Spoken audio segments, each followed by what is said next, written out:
What is up, everybody? Welcome to the NBA Finals edition of Happy Hour Hoops. We have made it. End of the year, end of the season, NBA Finals incoming.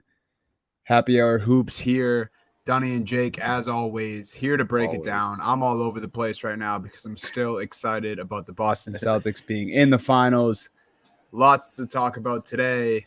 Probably going to start with a intense Celtics victory lap for me, Yep. with Jake Well chiming in deserved. here and there because we know that Jake's been, pretty much riding with Boston at least the last two series here, and he has been waiting for this matchup all year, as have I.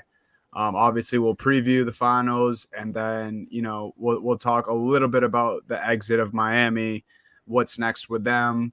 Give some props to Jimmy Butler, I'm sure, because he's deserving of that. But yeah, Jake, NBA Finals, we made it. Crazy, we've already burned through another season here and end of the Oh road, my but god, best I time of the know. year. Oh my god. How is that's the saddest the finals, like I love the finals. There's nothing like it, but it's also like just the biggest, like it's so sad and so happy. Like you wait all year to get to it and then you're like, "Oh man, like I got to go. I got Really maybe goes. maybe 7 games You're left right, with right. good luck of the NBA season before we go for a whole summer without it." It's been, and this finals kind of has a lot of pressure on it just from like a TV like casual perspective, because really the last couple of series, even the second round, not great. Like not besides No, Celtics Bucks, I feel like that was the only really good series we've had the last two rounds. And I mean, obviously, we're going to talk about Game 7 here in a second. And that was thrilling in its own right because it's a Game 7, and obviously Miami made a late run there, but Boston was pretty much in control even all of that Game 7, like until the end. Really, it was like a 10-15 point lead most of the game, which was not safe at all in that series, let's be fair. So no, I know you never felt safe up 15 no. at any point in that game. It felt like it could have been away in 2 seconds. And it was a good game, but it wasn't like a, like it's not one of the more memorable Game 7s. Like it's not going to go like down as a historic Game 7, except maybe for Jimmy Butler, which we'll get to in a little bit. But we're not talking about the Heat yet. The Boston Celtics persevered, got through another 7 game series with the who was the number 1 seed in the East, the Miami Heat. Won this Game 7 on the road. They won 3 games on the road in this series, which is just absurd to even think about. Not as absurd when you see the Miami crowd, but that's another thing. But still, just an absurd feat for a team to pull off in a conference final. So, Dunny, just take the floor, man. You had, just walk me through your whole Sunday, because leading up to, like, Sunday felt like forever for me. And Yeah, I can't imagine what it felt like for you guys, especially coming out of Friday. After we didn't even talk since Game 6. Either Game 6 we thought was going to be a celebration in Boston all night, Friday night, everything. And obviously Jimmy Butler was not going to let that happen that night. yeah. So I guess at the end of Game 6, going into Game 7, just walk me through like fell and where we're at here.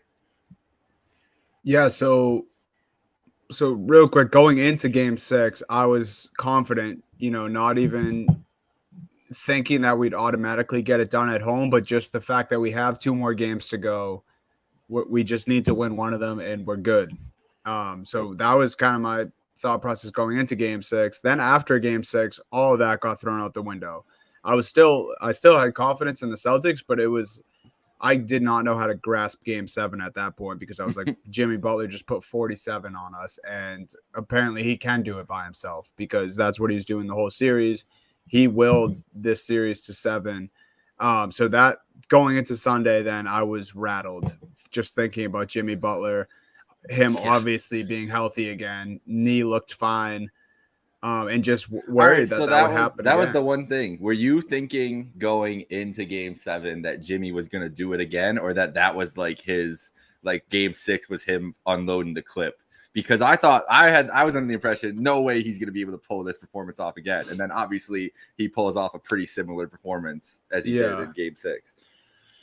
Yeah, I didn't think that I didn't think we'd see another 40 bomb, and I was right about that, but I mean, he came pretty damn close. Yeah, as close as you can get, right? Like he hits that 3, he's at 38 I think for the game, and then there Yeah. might have been free throws down the stretch too. So he could have easily, hit that 40-point mark again. I did think, we had kind of seen the last of Jimmy, and really the only way they were going to beat us is a team effort, but again, it was kind of just Jimmy with like a sprinkle more of Bam in game 7. And I just, so leading up to it, super nervous. It threw me off like crazy that in game 7 of the Bucks series, we had an afternoon game.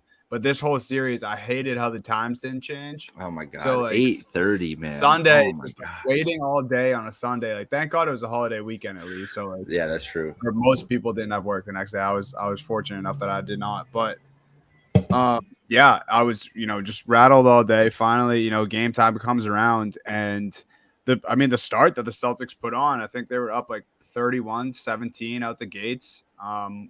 Is just I don't even know if that's what the first quarter ended at, but that's a number I'm remembering in my head. 32-17, pretty sure it was. Yeah, you were right close. Yeah. Yeah. So, seeing that as confidence, and like, say what you want about how the game ended and, them kind of letting off the gas a little bit and obviously letting the Heat get very close, too close. I'm in agreement with that. But if they don't have the start that they have, if they don't really dominate that first and like most of the second quarter, they're not in a position to be able to let their foot off the gas. So, they kind of did themselves favors. They did what they had to do. They came out the gate hot. You were on the road. The Heat were probably always going to make a run in a game 7. You never have the crowd on your side, even though, Miami's crowd isn't great, whatever. But I was waiting for that. I didn't think it would come that late. I thought once we were up by like 8 with a minute left, we were good.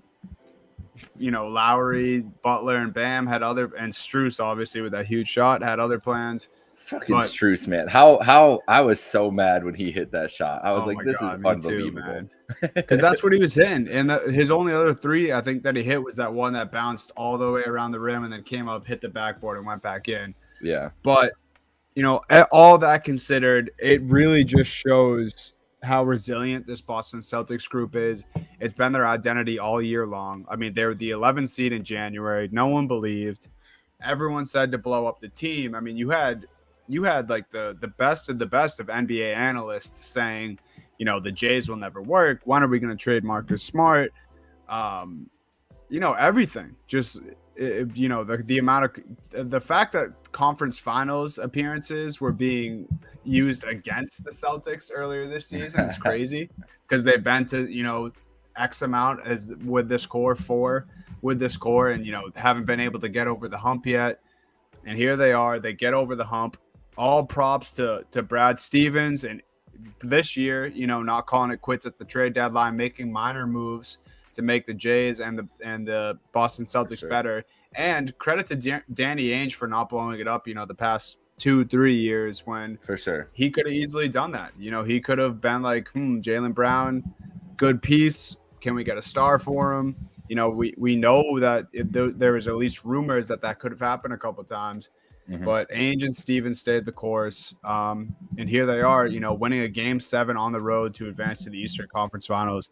It's mind-boggling, man. It's really still hard to grasp and even take in at this point. Like 2008 was the last time, or 2010 was the last time they're in the finals. 2008 was the last time they won. Like, I was 11 years old the last time they won. I'm 24 now. Yeah, it feels a lot different this time. Yeah, it's crazy, man. Like I know a lot more about the game now. I'm more invested in different ways. We have the podcast. Like, it's a crazy time to be alive, and everything about this feels so great. Obviously, job not finished. Another thing I love about Ime Udoka, keep saying how in Boston we don't hang conference championship banners, which is awesome. Yeah, I do. I'm just on cloud 9 right now, and I probably won't come down until tip off on Thursday. Yeah, when the reality sets in of what the situation is going to be. Then I'm locked in again. Which we'll get into later on. Yeah, man, you said it perfectly. I'm very happy you gave credit to Danny Ainge, because I was going to do that a little bit here. I don't have much to add to that. What you just said, you put it beautifully. And as a Celtics fan there, I think that encapsulates the moment perfectly. I just want to reiterate the fact that this team, like you said, kept it together for 5 years. This is basically the same core that lost in Game 7 to LeBron in the Eastern Conference Finals 2018. Mm-hmm. I mean, it's Jason Tatum, it's Jaylen Brown, it's Marcus Smart, it's Al Horford, who was there that year, right? I believe so, yeah. These guys are all Al's obviously back. That's a whole different scenario. But it's the same like core 4, core 5, the guys that they've ridden with through all these years, all these different hiccups that they've had. The Kyrie experience, which I think kind of delayed the breakup of this team, because they could kind of look at it and be like, listen, that was the issue. That it wasn't these guys. And maybe if he doesn't show up, maybe it goes differently in a good way or a bad way for this team. I do think that Jaylen Brown was in every superstar rumor, whether it was Kawhi Leonard, whether it was Anthony Davis, any of those guys. James Harden. Like, Brown was involved in all those. Smart was involved in trade rumors, obviously, up until this year.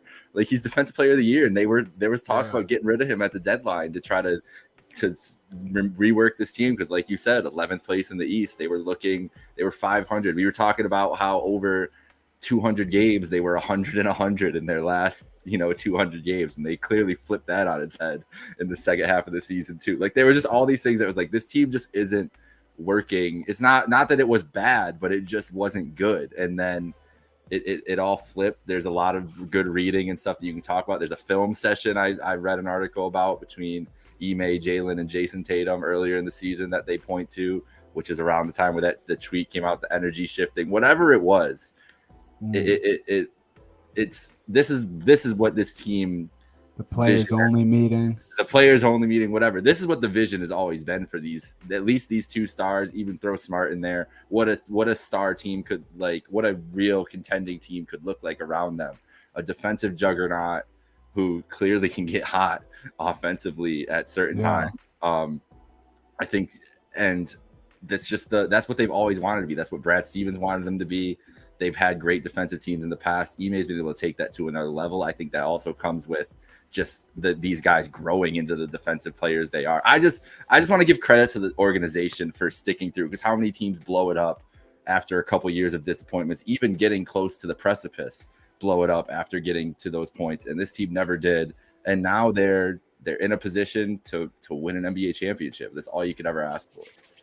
Yeah, and like, I feel like the things we've touched on is kind of bigger picture, but even, outside looking in, just to the beginning of the season when they were, 2 games below 500 at 23 and 25 at that point, the NBA today, I don't think the Celtics as an organization would ever do this, like, specifically to their team, but how many teams across the league would we maybe see fold their hand at that point in the season and tank for a draft pick? And granted, we had already traded our first round draft pick for this year, but you know what I mean? Just kind of give up or give in, like a Sacramento Kings or the Pelicans in years past. Like, that is not a rarity in the NBA anymore. They didn't give in. And shout out Ime Udoka, man. First year head coach. For sure. It was looking bad. He was starting to get blamed, around that January point. Was he the right guy? This and that. He has gotten the absolute best out of his players. We could talk about the Jays and Smart and everyone up and down on the roster for getting these road games accomplished and winning game 7s on the road or winning a game 7 against Giannis. Like, Ime deserves his credit there too. You got to rally the troops. You got to have good halftime speeches. You got to make your players trust you, trust the lineups that you're putting out there. Everyone bought in for this first year head coach, and now he's on his way to his first NBA Finals as a coach, and it's truly amazing. Year. Yeah, it's nuts, crazy. It is nuts, but it's a credit to Ime for getting the most out of this group that's been there, and a group that he obviously wanted to put his imprint on, but as we just talked about, we hadn't seen it yet. We hadn't seen them break through, and sometimes it just takes series like this, and that's really what this series felt like. As we put a bow on the Celtics winning this, we'll touch on the Heat quick. It just felt like the breakthrough to get to, like, they just needed all the hardship. Like, everything's been hard for the Celtics this season for the last 5 years. They made it hard on themselves in the Bucks series. Obviously, there was a lot of injuries at play and such as well. They made it really hard on themselves at times in this Heat. This series should have been done in 5. Like, the way this team basically threw away 2 games with turnovers and just sloppy play, and letting Butler do what he did in game 6. I mean, he was incredible, but man, it was just a sloppy couple games in that series.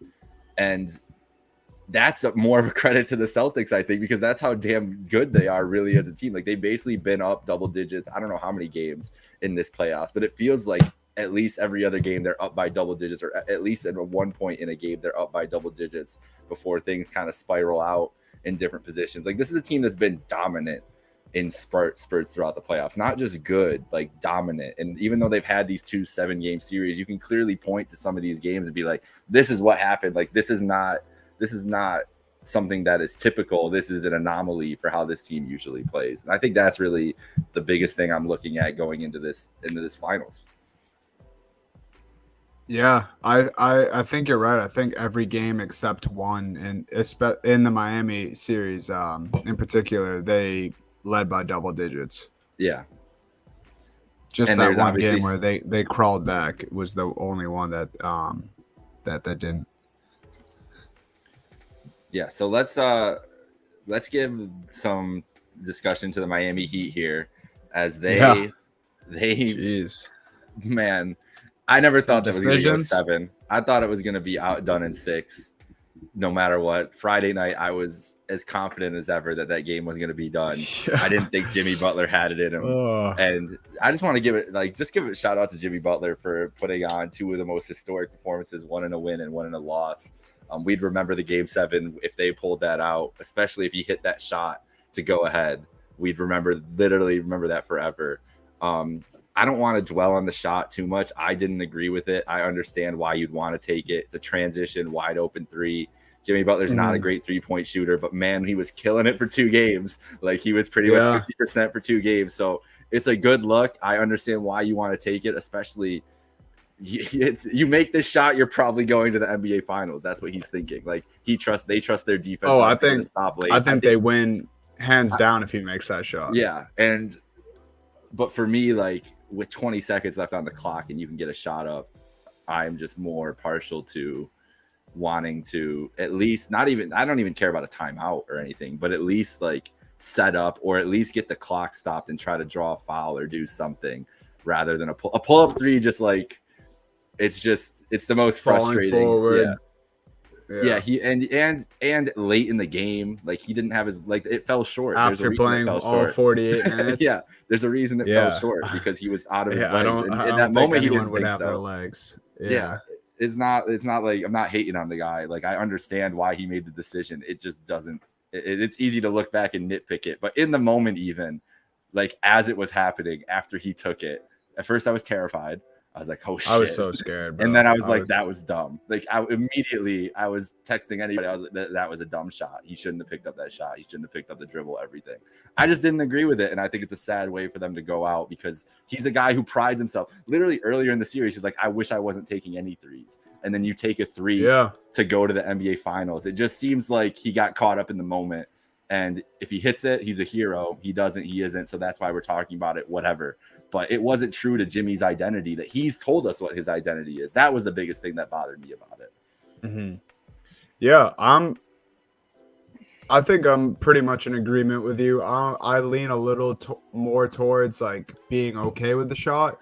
But the best way I can describe it, how I feel about it, is I think it was a good look, not the best shot though. So good shot, not the best shot that he could have got. He could have taken a second to set up too. Like, he didn't have to take it on. He could have set up. Really. He had Horford backpedaling, and then Horford eventually stopped. He could have set up, or Horford. I will give Horford his flowers all day long with how good a defender he is. No one could stop Jimmy Butler in this series. So you make one hesitation move, you probably get an easy layup, or at the very least you get fouled. Then you have all sorts of options. You can hit the first one, miss the second one on purpose. Or you can hit 2 and you still have 18 seconds on the shot clock and foul. Yeah. My biggest thing, I think he had Oladipo on his left. You could tell before he even shot, and obviously this is, me breaking it down from watching it like 5 times at this point, not what was going through Jimmy Butler's head. He had Oladipo on his left, and you could tell that if he did try to continue dribbling, Jaylen Brown was going to overcommit. I don't know if Jimmy wants Oladipo. I don't think he was passing. That's what I was gonna say. He probably looked at Oladipo, was like, I am not passing to this man for this in this moment. And the reason that I'm in agreement with that, and I think overall I'm okay with the shot, is because no one else deserved to take the shot except him. No. I mean, Lowry was terrible. There was Herro was Lowry was obviously not terrible nowhere to all be found. series. Herro, I mean, I don't know why they unless tried to play him. I think that they just thought he would be able to go and he just couldn't. Like, but it was clear he wasn't going to be able to offer much. Unless he was really that immobile though, I feel like Jimmy should be mad at either the staff who put Herro in that position or Herro. Like, Herro must have felt a little weird like watching Jimmy play all 48, who also dealt with an injury earlier in the series. Of course, I think Herro's is a little more serious or significant because he would have been in there, but it still just must be such a weird dynamic because then you're getting, Gabe Vincent, Oladipo, Max Strus.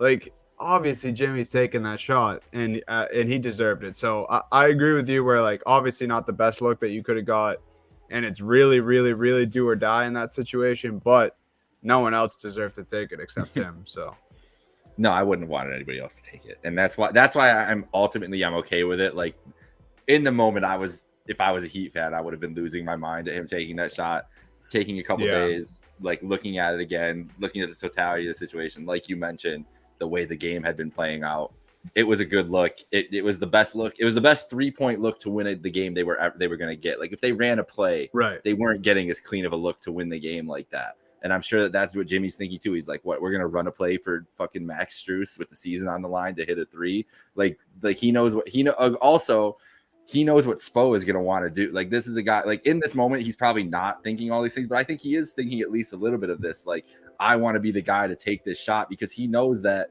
it might not end up to him if they stop the play or they slow down or they call a timeout or whatever. That's just the way that this team has always worked. So it's a hero ball opportunity that I don't think any human being in the NBA could pass up, hitting a go-ahead 3 to go to the NBA finals. I mean, we talked about leading up to Sunday, like, you guys being nervous and such. And I was like, man, it's a blessing to be, like, as nervous as it is, like, it's a blessing to be nervous. And it's funny because I've been saying that, and now Magic Johnson's saying it on the ESPN promos. He's like, you should be nervous. It's good to be nervous. I was like, thank you, Magic. Thank you for vindicating me. But in that moment, it's probably the one time anyone's happy that Magic has the same take as them. Literally the only time. But yeah, man, like, there's nothing else. Like, it's literally what you dream of as a basketball fan, player, like those kinds of moments. So I can't hold it against the guy for trying to take that. No. And it was a good look. Like, it was a good look. Just didn't go down. So glad it was short. So what's next for Miami? I mean, here's the biggest thing for Miami for me. There's 2 things. Bam, or I guess 3 things. Bam is going to be incredible no matter what. I think Bam still has room to get better, and he's really the building block. I think Jimmy's still got some run. This dude is just going to be a beast whenever. The 2 outstanding things that I'm interested in, Lowry as an old point guard who clearly couldn't make it all the way through a playoff run. And you know how I feel about my old point guards. Lowry's gone. He might have to be. Like, are you really is he worth having on this roster? And what does Oladipo look like next year? Because Oladipo looked pretty good in this playoff run. He obviously came back like later in this year, later than they thought he was going to. So he's still kind of working himself into like their system, into shape, everything. But he played great 8 regular season games. I mean, yeah, crazy. And then he was getting like massive run in Game 7 of the Eastern Conference Finals. So he was one of the brightest. A whole summer, a whole year with the team. Like, I wonder if he could be the 3rd star that they were looking for Lowry to be in this playoff run, and Oladipo could actually be that going forward next year. Because if he can stay healthy, I don't see why he can't get back to like a 3rd star level player. Like, I don't think he's ever going to be consistent enough to be an all-star again. But could he be a 19 point a game, 20 point a game-ish player for them? I really think so. So those are the Lowry Oladipo dynamic and what they do there this summer, I think, is the biggest thing to me. And Duncan, because clearly they're paying him $90 million and can't put him on the court in a playoff series. Absurd. Like, what the fuck are we doing contract here? Yeah. It is absurd. Yeah, he's it's crazy that Herro is the one being called the bubble boy. And it turns out that Duncan Robinson might just be the actual only bubble boy because he really hasn't done much of anything. Obviously, he's had games here and there. And I like Duncan Robinson. I was honestly kind of preaching for the Celtics to go after him at the trade deadline. I wouldn't want to absorb that contract, but I do like him. Just I mean, he's a great shooter. That's why he's in the NBA and he's good at what he does. But I think Yeah. I don't know if it was Coach Spo individually or teammates or whatever. Someone or something killed his confidence, and when he was in the game, he looked like he shouldn't have been. So that's how I feel about Duncan Robinson. My biggest thing is, similar to you. I think Oladipo will be fine. I think they should give him a pivotal role in this on this Heat roster. I think Lowry's going to be gone. I think you can't be happy with the way he played. Other than Game 6, Gabe Vincent outperformed Kyle Lowry in this entire series, and that's just a fact. And then I also wouldn't be all that happy with his post-game comments. He said this is a wasted year after Game 7, which he's a guy who's won a championship, and I think people who strive for championships or have won multiple or have won one recently, they might have that same thought process, but it just sounded negative. And to play as poorly as he did in that series, and then for And that say to something be like a that. post-game comment, Yeah. I don't know. It didn't sit right with me, and I would assume it didn't sit right with at least some of the Heat organization and players. And he was just bad. He was just downright bad. He was a liability on defense. He never really got his shot going until like the last 2 games. And Game 7, he really wasn't all that impressive. Game 6, he had a great game. And then Jimmy, I think Jimmy's going to return. I would assume you think so also. I believe he has a player option for this upcoming season. Mm-hmm. 36 million. I think he can opt into, which I can't imagine he opts out of that. Yeah. Yeah. That's what I'm thinking too. And I think he loves playing for the Heat. I think he likes that it's like finally has his team, and he's obviously, done very well since he's been there. So, yeah, I think looking forward, they better just hope they can secure Jimmy, keep him happy. And I think Bam needs to be more assertive. And I think Tyler Herro needs to start next year. I don't know. I think it's too cute taking him off the bench. It's like he's clearly your second best scorer, third best player. Like he needs to be on the floor. Find another bench piece that can do what you have him doing right now and put Tyler Herro in the starting lineup. I mean, Gabe Vincent would be a great bench unit guy. Max Strus would be a great bench unit guy. I agree with you wholeheartedly. I think I've never in the starting lineup. I've never understood the Herro 6-man thing. He barely played as a six. Like he is effectively not a 6-man on the roster that just wasn't starting. And I think that hurts your continuity when it comes to games like this, when guys aren't in those situations. Think about the starts that you could have with him in the starting lineup. Just having a weapon, like he's clearly a weapon that people think very highly of in NBA circles and such. It's just, it's always been strange to me that if we talk so highly about this dude, why is he not just in the starting lineup? He's not Manu Ginobili. He's not a creator. Right. He's not running the offense. Like it's not like he's the initiator when he comes off the bench. He's just the lead, go-to scorer. And that's a role I feel like he could be a supportive scorer on a good team for sure. And Ginobili was doing that like the tail end of his career, and it was kind of like a strategic thing. And, they had already won, 4 or 5 rings at that point? This is not – I don't know. I just – in my opinion, it's just like one of those things that's like it's too cute. And I think Coach Spo is a fantastic coach. Props to him, too, because, he's a big reason that the Heat made it 7 games. Yeah. But that's just something I didn't agree with from the beginning of the year, and I will be shocked if he's coming off the bench again, and I think it will be a mistake. Yeah, and I feel bad for Herro too, like getting hurt in this series with a groin injury. Groin injuries are so tough. Like there's nothing you can do about that, but just wait. And he was pretty good early in the series. Like he had some bad shooting nights this whole playoffs, but like we said earlier, he was getting to his spots. He was still a guy that, like, they didn't have a lot of guys that could create their own shot or get to their own spot on the floor. It was basically Jimmy and a little bit Bam, depending if Rob Williams was in the game or not. But like Herro could have helped them in certain situations. And but that's it. That's it. Like health is health, man. Like everybody was beat up this series. The Celtics missed guys throughout the series. The Heat missed guys throughout the series. It just is what it is. You can't use that as an excuse. They got to 7 games. They got to within 4 points. Like there's not a lot much more you can nitpick. Like this is a team that probably shouldn't have even been in the 7th game. And so that's what I'm agreeing with you on that Lowry quote. Like, man, like appreciate, like take stock of where you guys actually were here. Like this, it didn't feel like it should have been a 7-game series. I think the story coming out if they won would have been more, what the fuck happened to Boston, than this Heat team is amazing. And I think that's really telling. So speaking of that, let's get into the NBA Finals without further ado. We'll have a more, I don't know. I guess we're just going to have another preview. I don't want to say more anything. This is going to be plenty good here. But we're going to have another preview right leading into game I was one. Gonna say, we'll just have a closer to game time preview. More props, more betting talk. We'll have more of a crew here, just kind of make it a party. Is who doesn't love game one of the NBA Finals? I'm going to be missing game 2 live. It's a tradition every year that somehow I book myself on one of the early games of the NBA Finals. So I'm leaving that to you, Dunny. You're gonna have to keep me locked in there. Let's go. I will do that. The rest of the series, I wouldn't miss for the world. NBA Finals, my favorite thing in the world. I'm sure yours as well. There's nothing better. The drama you get of a game 7. It basically feels like that every finals game, like the tension, just everything. Like that's really what that's why a game 7 finals is just otherworldly. Like you don't even know what to do with yourself, because just every game of the finals is so tense. So let's go back to 2008, 2010 for you.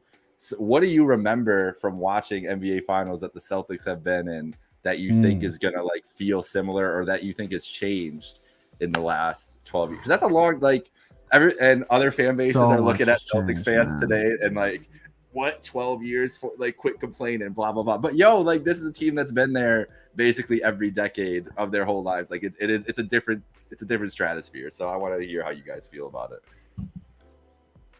it. Yeah. Also, to those people who say that, they're probably also the same people who are like, you guys haven't won since 08. Like, shut up. It's like we can't win in that regard. Exactly. And I don't even mean it. I understand Boston sports as a whole. I'm spoiled, but the people who come at Celtics fans, I think makes the least sense. Because then because they're like, and before your 08 title, you haven't won since 86. It's like, all right. I don't know what you want me to say. Like, we're in the finals now. Like, yeah. But anyway, that's not neither here nor there. First thought when you said the thing, thinking back to 2010, 2008, is just like how different entirely the game was. Oh yeah, like pace, score. Like there was scores in both those Lakers series where it was like 82-76 final scores, and like that game was 7, like on the regular. Game 7 2010 was 83-79, and that was to the tune of 37 free throws for the Los Angeles Lakers. Shout out Joey Crawford on that one. Like that game was a slog. Did I ever told you my game 7 story about that series? So this is like my I just posted earlier. The game like I go to that started my real basketball fandom was Bron 2007 beating the Pistons, game 7, another game 7, incredible, whatever. So obviously I'm still young. Like I was only we were like 13 in that age, so still super young, but definitely like really loving basketball, like starting to finally love the game, whatever. And so as a LeBron fan, naturally, you were a Kobe hater at that point, had to go against Kobe on all things, no matter what. Even against the Boston Celtics, who had just eliminated the Cavs, and I knew LeBron was leaving and everything. I was like, no, I can't cheer for Kobe, though. I can't cheer for the Lakers. So game 7, I'm outside running around, and I got the biggest cut on my foot that I've ever had in my life, and had to watch the first half in a hospital bed at my local hospital. Dedicated, though. I made sure. I was like, yo, you will put this TV, you will put me in a room with a TV and put that game on. So that whole first half, I remember just a white hospital room. So that's my dedication to the Celtics. Did get home in time for the second half. Was not as disappointed as you were probably, but still very disappointed. But yeah, that's just a fun little sidebar for me, because that's what I always remember from that game, is being so excited before it, and then just being like, oh my God, I can't believe that I have to be in the hospital for this first half. It was a really humbling moment. That is crazy, man. Yeah. I don't know. I feel like thinking back to those finals, like big things for me are just defense and just the shot making now in the NBA. Like, yeah, it's crazy to think about. Like, Speaking of shot making, the opponent that you guys keep going. I'm sorry. Yeah, no, That but that's the that's like difference there. that is where my mind goes because in those series, even then it was like I don't know. There was guys on the Lakers like Derek Fisher, who like he was even one of like their better shooters, but like they had guys like Shannon Brown, who we actually talked about in our text group the other day. I mean, World Peace hit two of the biggest threes in that closeout game in 2010, but like he wasn't really a shot maker. Like there were so many James Posey for the Celtics. Like there's so many different James guys who got so much time who weren't shot creators or shot makers.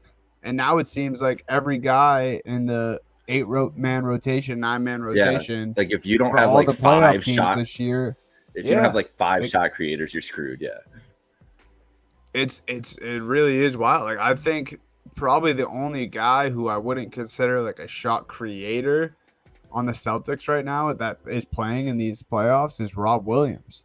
yeah, And like other than that, everyone else can pretty much create their own shot, which is just wild to think about. yeah, I think, basketball as a whole, that's the biggest difference I see from the last time the Celtics were in the finals, and even the stars. Like we're getting to the point where Tatum is, near not, career wise or, what he's done for the city yet, but as far as skill goes, like Tatum's on his way to passing Paul Pierce like already. And yeah. then you look at a guy like Jaylen Brown, like Ray Allen was fantastic.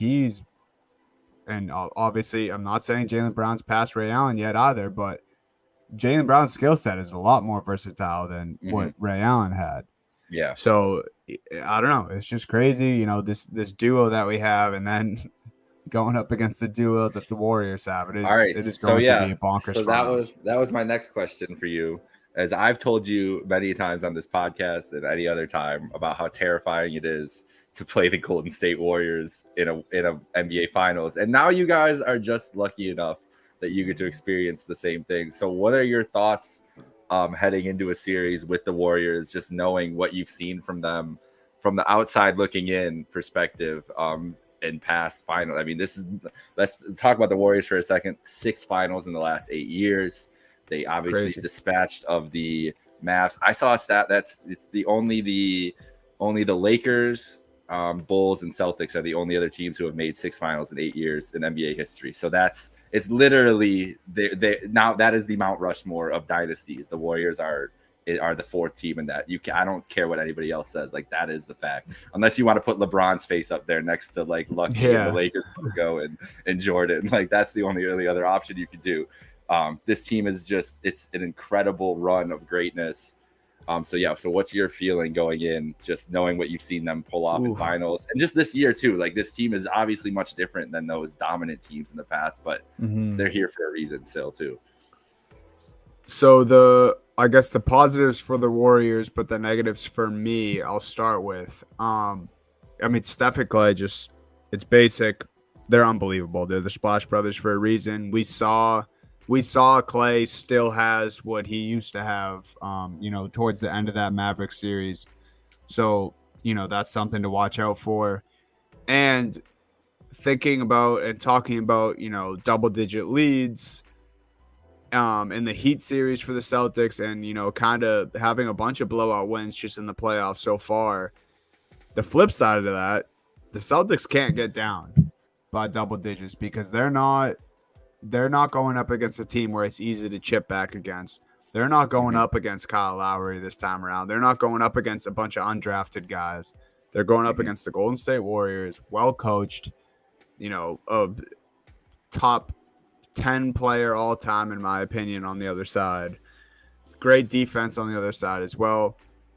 It's worrisome. Like they can't make as many mistakes as they've made on this journey so far. And it will show. If they get down big, the Warriors aren't going to let up. If the Celtics get up big, the Warriors can always climb back. Like they let the Heat do a couple of times. So that's where I'm worried. But where, something I'm looking forward to, or maybe a bright spot for the Celtics, is this might be the least physical matchup we've had since Brooklyn. Like Milwaukee and Miami were super tough, physical teams that are really going to get into you. Outside of Draymond, who I don't know how much time he's going to spend trying to defend the Jays. They should be able to get to the basket more than they have in the last two series, and just feel a little less pressure with the drop with I don't know the lack of physicality. I would say compared to the last two series. I'm not saying that the Warriors aren't physical at all, but I think we do have an advantage there. I think there's a noticeable physicality difference. I will say also the Warriors are a team prone to the turnovers battle, just like the Celtics are. I mean, the Warriors, that's been their fatal flaw since 2015, is that they're a team that plays loose with the ball sometimes, and they really can't get out of it. And it's part of that free flowing offense that they run. But they turn the ball over a lot. I don't think it's going to be nearly as physical. And it's clashing styles, which is why it's so interesting to me, because the Celtics have so many more options to go big. Like they could start Thursday with Al and Rob on the floor together, and who knows? Will the Warriors match that with Looney? Is Looney even going to be as effective in this series because he doesn't have a size advantage like he had against Dallas, or when he was effective against Memphis, and Memphis literally pulled Steven Adams off the scrap heap and was like, we need to muck this up more. Crazy. Because Looney's killing us. Looney's not going to do that against Robert Williams or Al Horford at any point in this series. So my inclination is that the Warriors are going to go small more often and try to get the Celtics to play at their pace, but I don't think that's going to hurt the Celtics as much.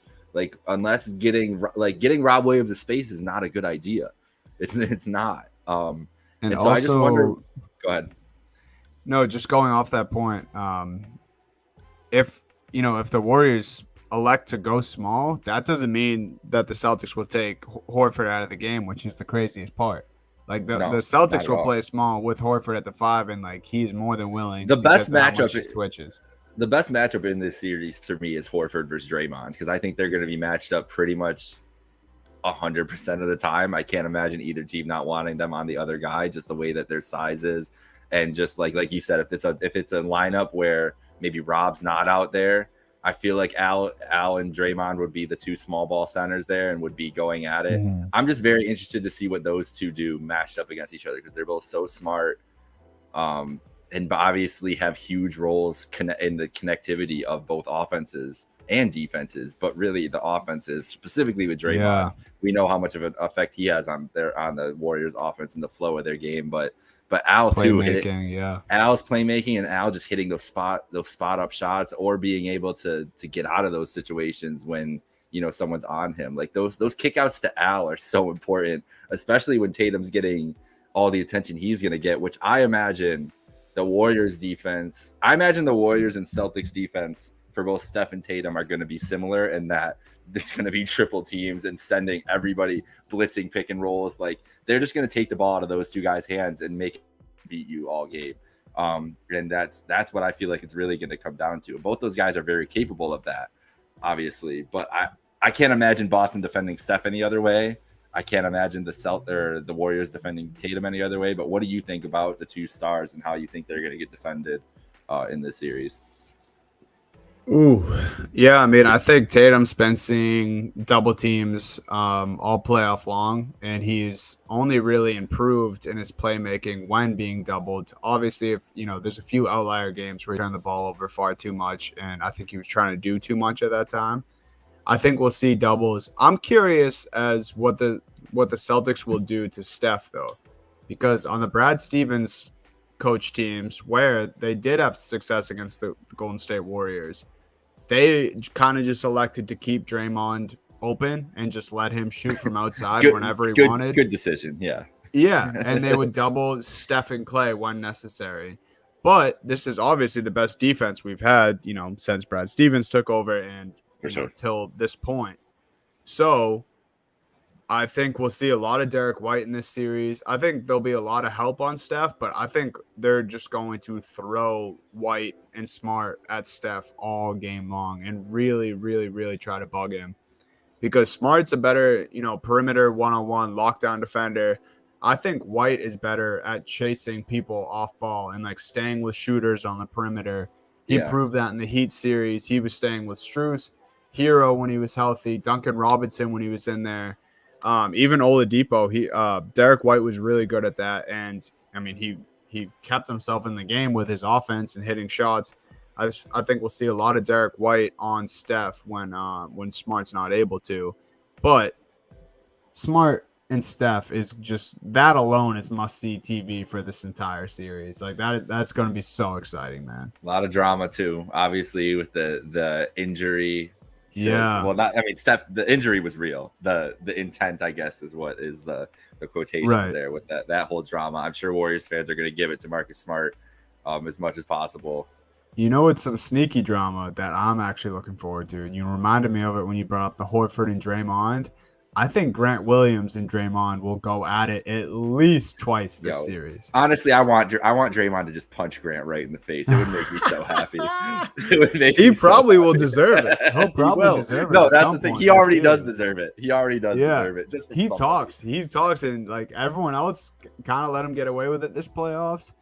Like it ain't gonna happen with Draymond. Draymond's not gonna let him get away with it. I think we're gonna see a couple Clay double texts. I think we're going to see both of them like looking wicked stupid with like their foreheads pressed against each other, just sweating all over each other. Like a crazy flop from Draymond, I'm sure. Grant complains more than any role player I've ever seen in NBA history. Yeah. That man had in Game 7, he was complaining about every single call that he had. He hits the floor no matter what so it was. Hard. Like I feel like he injures himself half the time, dude. But I love Grant. You know, this isn't me hating, but I do think this is very much alive where we see some crazy Grant Williams and Draymond battles. Well, Andy, Grant is probably going to be trying to get under his skin too, because Draymond is one technical away from a suspension again, isn't he? Or two technical? Like he's pretty close to suspension territory, I believe. I actually think Tatum when he got close too. Because he got ejected in that Memphis series, right? Didn't he get the two? Yeah. He got the 2 techs and then he was out. I think that put him very close to getting. I think he's either 1 or 2 away.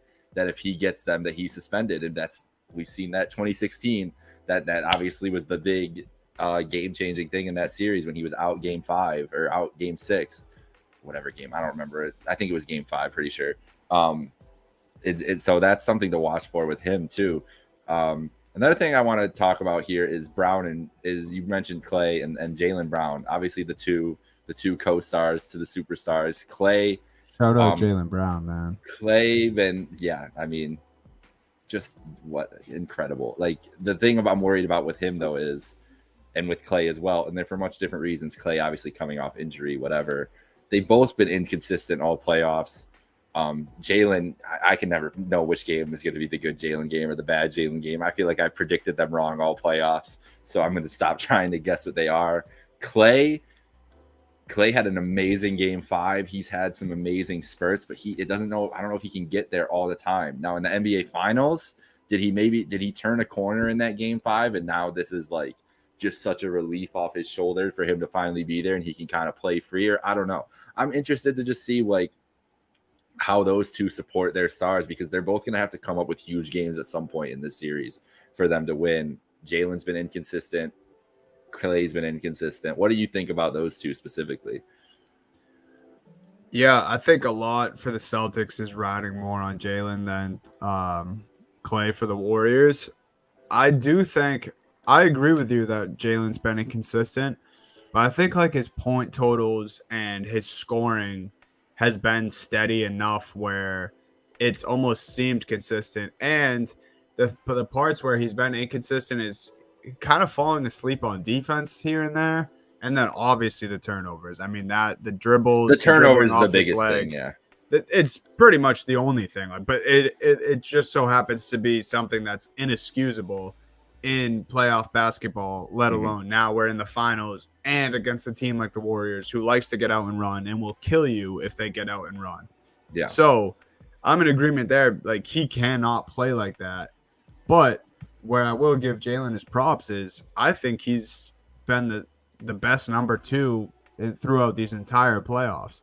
Like outside of Jalen Brunson's 41-point game, I don't think any other number 2 in the playoff has scored a 40-point game. Yeah, he had the number, and he was the one that game because Luka was out. So true. Right? I completely. Yeah, you're right. That's a good point. So like I can't like say it enough how good Jaylen has been, and obviously Tatum winning the Eastern Conference Finals MVP, deserving, but Jaylen is very good, and I think every series, I don't think people have been ready, and other teams have been ready for how good Jaylen Brown is, and we might see some of that with the Warriors. Like I don't think there's a guy outside of Wiggins who can check Jaylen Brown on the Golden State Warriors. You just brought my next biggest point into this, so I'll fold it into here and let you keep going, because Wiggins is the biggest key for the Warriors to me, because I don't know who else they really have to dispatch against the Jays. Like, unless Draymond's getting some of that responsibility, Clay's going to have to, but he's not going to be able to keep up. Poole will probably get some Brown time, but that's a matchup that Brown should be able to take over. And then we're talking about Kuminga, Bielitsa, like Iguodala, who hasn't played all playoffs. Like, they don't really have a lot of options to throw at the Jays.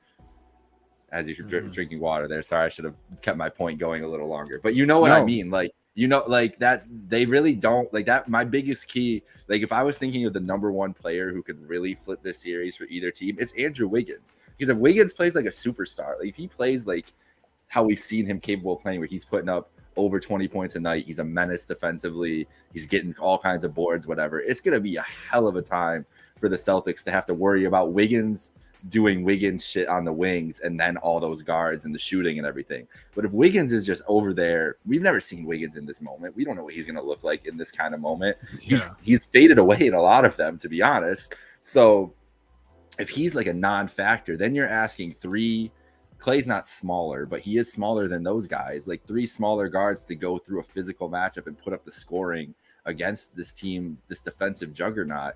It's just asking a lot. So Wiggins, I feel like, is like thrust into the spotlight, honestly, in this series. I think you're absolutely right about Wiggins. Wiggins scoring scares me a lot too. Like if there's a game where we're doing well containing Steph and Clay, and then all of a sudden Wiggins 3 balls going down, and then that makes us respect his jumper, and we know how easily he can get to the rim. And if he gets either of the Jays in foul trouble that way, like there's just a lot of things that scare me about Wiggins in this series.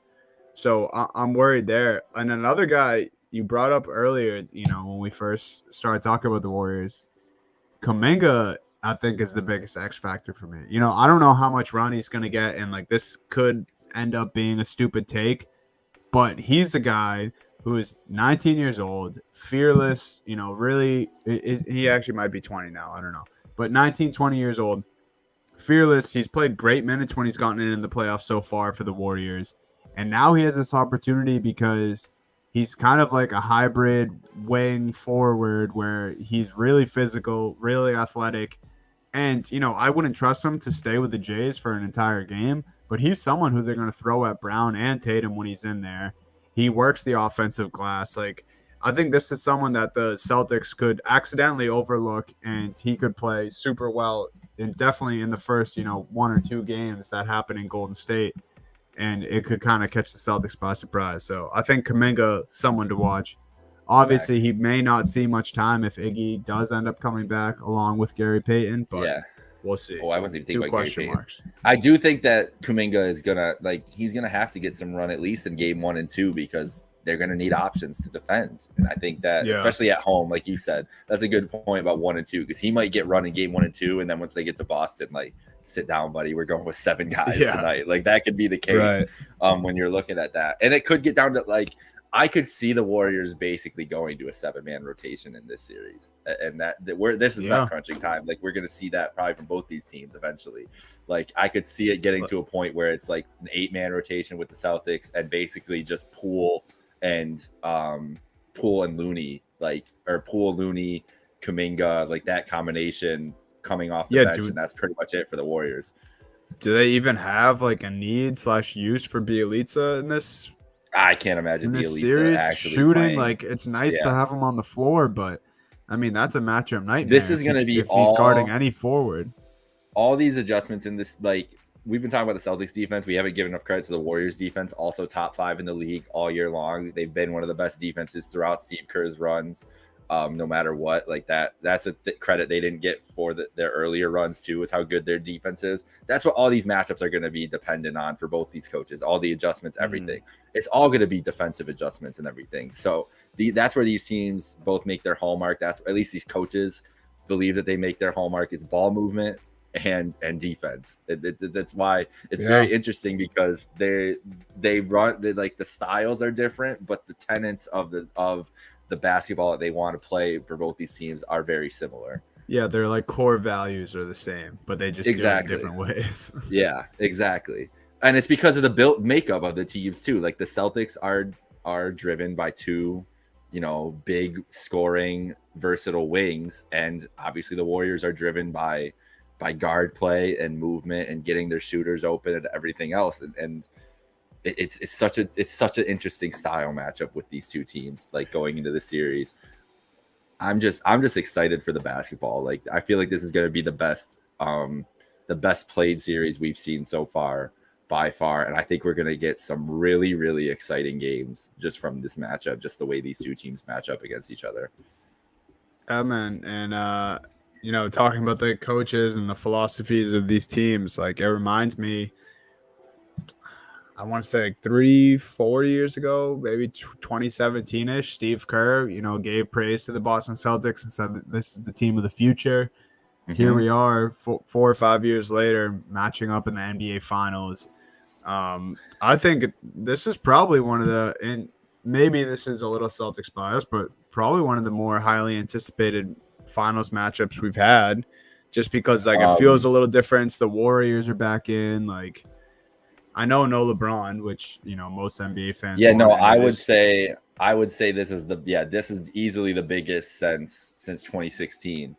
And that had a whole lot of history behind that. Obviously the Spurs and Heat, the second one, the rematch was probably more highly anticipated just because of what happened the year before, but I don't think that compares to like a first time matchup in a while. Like this, I would say since that 2016, then you probably have to go back to the Celtics again, Celtics Lakers, because that's just Celtics Lakers. The Celtics and Warriors, they last met in the NBA Finals let me see. It was the one and only time against the Warriors, the San Francisco Warriors at the time, the 1963-64 season. It was Bill Russell and Wilt Chamberlain going at it, and the Celtics won the series 4-1, even though Wilt averaged 29 points and Bill Russell only 11 in that series. Wow. That is the only time in NBA history. Bill Simmons went through a couple other times. I think that there was some times in the 70s there that they should have matched up with each other and they just missed each other each back-to-back years, losing in the conference finals or something like that. Or maybe that was before this finals or whatever. There were two other times that they were very close, but this was the only time. It was another Russell Chamberlain matchup. And the Celtics obviously came away with that, as they usually did. Also, I don't know if you saw this today. How crazy is it that Ime Udoka, it must have been in Steph's first or second year because he looks super young in the photo, but Ime Udoka, when he was with the Kings, I believe, when he was with the Sacramento Kings, playing against Stephen Curry in his first or second year. Yeah, that was awesome. Now he's coaching against him in the NBA Finals. Like, one of those things that we kind of see that in sports sometimes where, like, like I'm sure like Nash has run into it a few times his first year of coaching. Here's a good one is that there's a picture I saw the other day of Darvin Ham guarding a rookie LeBron James, the new Lakers coach. Yeah, that's awesome too. Yeah. That's wild.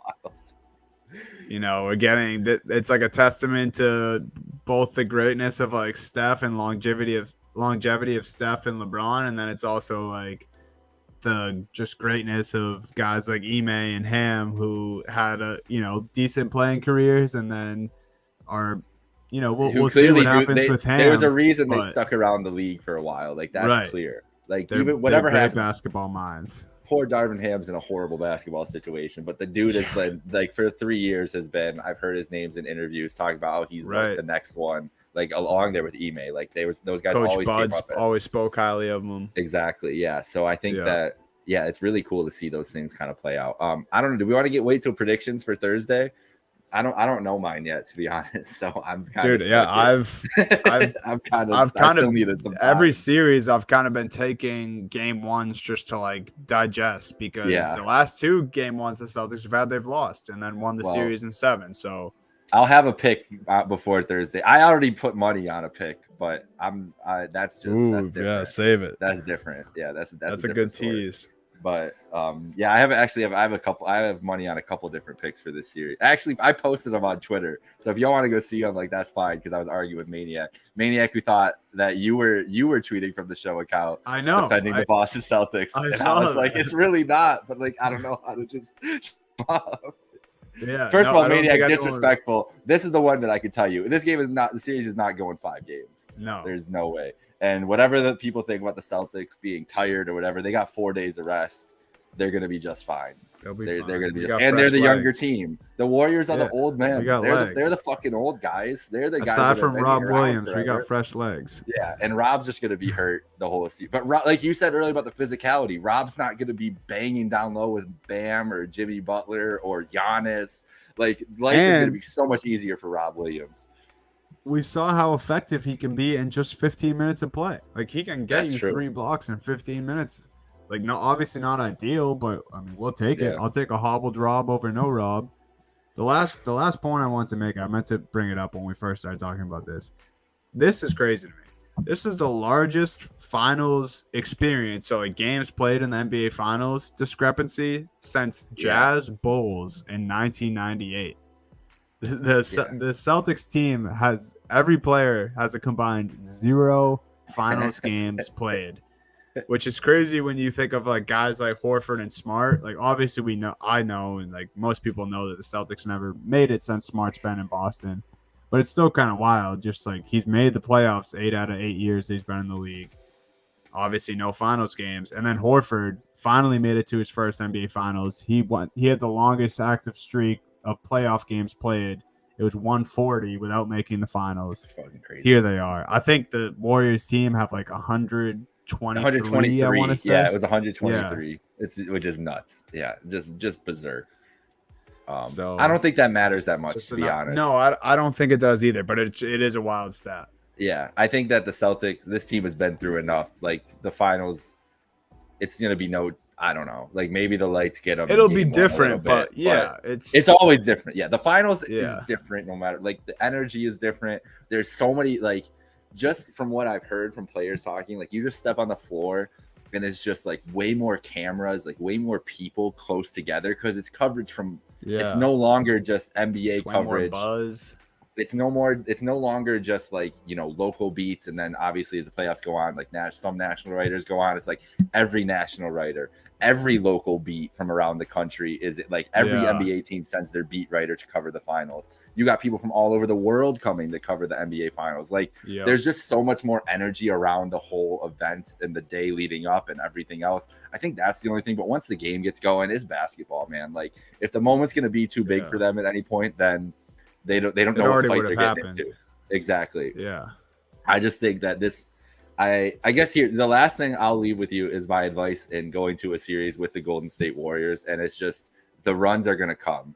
The thing about the Warriors is that inevitably they're going to go on like a 20-2 run, probably multiple times in the series. And it's going to feel helpless. Like there's no defensive adjustments you can make. There's nothing, you can't get back harder on defense. You can't, like, the only option is to make your shots, like basically. And even that doesn't really help sometimes because they're just executing at such a high level that it doesn't matter. And Steph, especially, like the Steph explosions, they just happen. And you just kind of have to like keep your composure after them. Like if it's a swing that you're down 10 or up 10 and all of a sudden down 5 because the Warriors just decided to hit a bunch of threes, like you can't just be like, oh shit, here we go. Like it has to be steady the course, keep going. Like that was the thing that always impressed me the most about LeBron in those series is those runs would happen. And throughout them, LeBron was running the same way, the same offense. There was no hesitancy and no like speeding it up. It was the same. It was the game plan that they had the whole way through. Scoring. Yeah. Just run your offense, do what you need to do, play defense, let them get theirs. They're going to get their craziness and have faith that you're going to come out and be able to defend enough at the end. I think that's like the biggest thing is riding the wave because it's going to be ups and downs with the Warriors more than any other team in the league. Like everybody goes on runs, but it's different with this team. Yeah. Got to deal with the haymakers. Yeah, it'll be fun. There's nothing like it. There's literally nothing like the piercing of your soul on a bang from Mike Breen when Steph hits it is different. My God. Which first that and I was watching the wrestling show at the same time as Game 7, so that made my watching experience much different. But I was so thankful that like personally Mike Breen wasn't on it. I didn't miss his great call. Mark Jones was good, but he wasn't it felt. I was watching it and it felt more like a regular Sunday afternoon NBA game at times because it was Mark Jones doing it and not Mike Breen. And I was like, I know this is Game 7. It definitely feels more intense, but like, man, I just wish it was Mike Breen. So shout out Mike Breen. I hope you're feeling better. Prayers up, recovering nice, and I hope we get to see him Thursday night because it's not the NBA Finals without some Mike Breen bangs in there. That's for sure.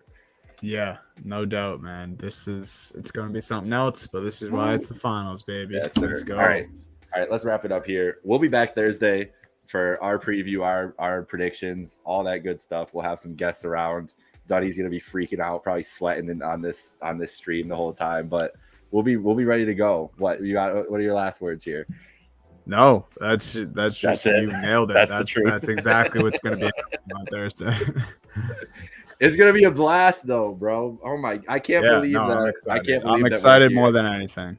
I can't believe that we're here. It's only our second and a half year into the podcast, and the Boston Celtics made the NBA Finals. We tried to get it done for 3 years. I know, we've been speaking it into existence. I think everything we've said about the Celtics has finally come true this year. About the young core, about everything they've needed to get done, go their way. It's just finally happened this year. So I'm excited to see them in a spot that I think they've been destined to get into since 4 years ago, since they were on the precipice.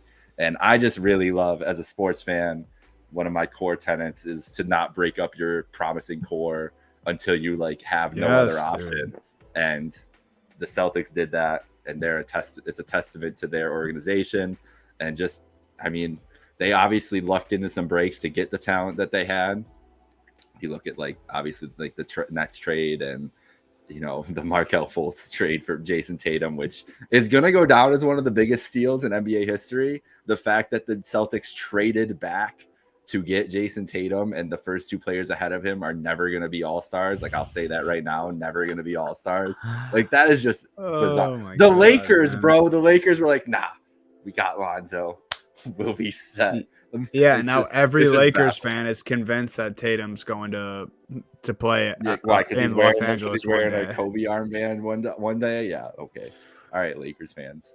We don't need to get into Lakers fans here. I just wanted to bring that up. No. It's just the Celtics have obviously they've had some good luck along the way, but it's been smart team building and staying the course. And it's what the Warriors have done too. The Warriors, everybody tries to knock the Warriors because of the KD shit and everything, which we didn't even touch on the KD stuff today. Wasn't even really interested by it. I think KD's just salty in general about everything right now. I don't even know. Yeah. Do you know what I'm talking about? Even with the Draymond, a little bit of beef. We'll get into it later. Whatever. I just think that the Warriors have also been a team. Clay drafted and developed. Steph drafted and developed. Poole drafted and developed. Draymond drafted and developed. The main core of their team. Wiggins, obviously, he got acquired in a deal, but he's not a star. He's not one of their core players. These teams really did it the right way, both of them. And more teams should be looking to that rather than quick fixes. Is there anything else before we go? No, I'm in total agreement there, man. This is the best product of basketball you can have for all the reasons you just said, the shot making that we were talking about earlier, the storied franchises and NBA 75 finals is the modern dynasty versus the greatest historic dynasty. Real. It's really all you could ask for. All right, for Duncan Holden, this is Jake Micah. Follow us at Happy Hour Hoops 1. Subscribe wherever you get your podcast. We'll be back Thursday night, Game 1. It's going to be a blast. Stay hydrated. Have a great week, folks. And keep it locked here for all the finals coverage. Peace. Later, guys.